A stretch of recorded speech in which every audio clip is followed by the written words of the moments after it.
Hello everyone. So the name of our project is Semantic Document Retrieval. Basically what we do is our system identifies the closest, the most suitable documents to our query. Traditional engine would just look for the exact spelling in the documents, but our system identifies documents by meaning of the words, by grouping close words into the classes, because in the computer language, word car and word automobile would be completely different words, and our goal is to connect these words.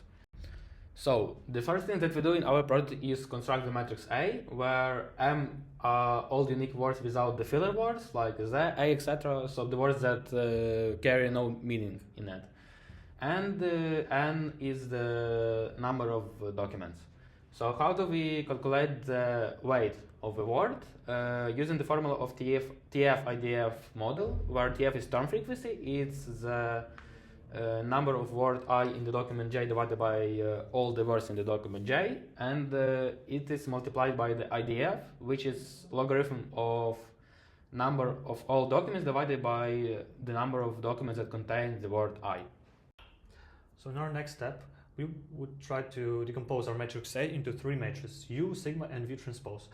Our U has columns as eigenvectors of A transpose matrix. A transpose matrix is we multiplied a word row by a word column. So it's a word concept matrix. It's m by n in size. And our V has columns as eigenvectors of A transpose A.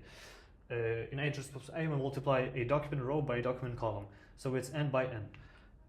And to find sigma, we just put square root of eigenvalues of either A transpose A or A transpose matrix, as we know that non-zero eigenvalues of these matrices coincide. And we put square root of these eigenvalues on the diagonal. And all other entries are zero. And we sort them in descending order. So this will be the highest eigenvalues. Its size is m by n. So in theory, how would we find these eigenvalues and eigenvectors? To find eigenvalues for A transpose A, it's actually smaller, so we calculate it for this matrix. We would have to solve the equation determinant of A transpose A minus lambda identity matrix is equal to 0. From here we will find every eigenvalue, and from this equation we will find every eigenvector. But in practice it's really hard to solve an equation, so there is a power iteration method which finds eigenvalues and eigenvectors of a matrix. How it works: firstly we have to take one random vector b, then we simply write that M is our A transpose A matrix for comfortability. Then we normalize this vector, divide by its norm, and then we find new vector. We multiply matrix M by this vector B. And how it works, basically if we multiply a vector by a matrix enough times, it will slowly rotate to the eigenvector of this matrix with the highest eigenvalue. So if we do this enough times, when our b nu minus b is smaller than some error, or when we did this enough times, we actually found the first eigenvector. So our b rotated to the eigenvector with the highest eigenvalue of the matrix.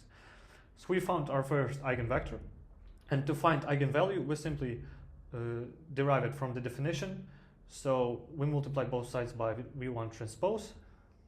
We divide, so we put lambda here, and our norm is 1, so denominator is 1, and our eigenvalue for this eigenvector can be found as v1 transpose m times v1. So we have found first eigenvalue and first eigenvector. What we do is we subtract from our matrix this product and repeat this whole thing again until we have found all of the eigenvectors and all of the eigenvalues. And then after we have found our matrix V, to find matrix U, we can actually derive it from our decomposition that by multiplying by both sides on V, our V has orthonormal columns, so its product is identity matrix. And to find uth column I, we simply multiply matrix A by vth column I and divide it by singular value in this column. So the next thing is truncation. What we do is we pick top singular values with the biggest values. In this case 3, and we reduce the dimensionality of each matrix. So our matrix U is now M times K, our sigma is K times K, and our V transpose is K times N. So we have our new concept space, and we want to project our matrix A onto this new concept space. And because U transpose K is an orthonormal basis in this space, we can just multiply U transpose K by A, and after substituting A with U sigma V transpose, we will get that our new D is just sigma K times V transpose K, which is much easier to calculate than multiplying two matrices. Our final step. User makes query, for example car. We treat query as another document. We calculate its TF and IDF to have vector Q m by 1, where m is number of all the words in all the documents. We want to project this vector Q to concept space and get the vector Q star. We have previously calculated the matrix U transpose K. So Q star is K by 1, where K is number of concepts. As Q star is in the same concept space as dy star, we can calculate the similarity between query and all the documents. So it is point product of Q star dy star divided by the norm. It's actually the cosine of vector of angle between two vectors. It's obviously between -1 and 1, so the closer similarity is to 1, the closer this document is to query, and we return the top of the list.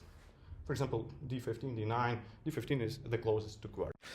Now let me walk you through our code. So in data prep py we get stop words, we clean text from these stop words, and we build term document matrix using TF-IDF. In SVD model we build SVD, manual SVD, and using power iteration method we calculate eigenvalues and eigenvectors for it, and also we find truncated SVD. And in SearchPy we project our query to our semantic concept space, and we calculate similarity between two vectors, and we also rank documents. And in MainPy we just combine it all, and we tested it on the dataset BBC News of 2004 and 2005 year, which contains 5 topics: business, entertainment, politics, sports, and tech. And if you want to read about something, you just put here a query you want to read about, and it documents how many documents you want to see. So we did this already. And for a query of football forwards, we see that result number 1 is about David Pruton, and he was a forward in 2004. Arsene Wenger was also a forward in Manchester United, and Arsenal's Sal Calvo was also a football player. Thanks.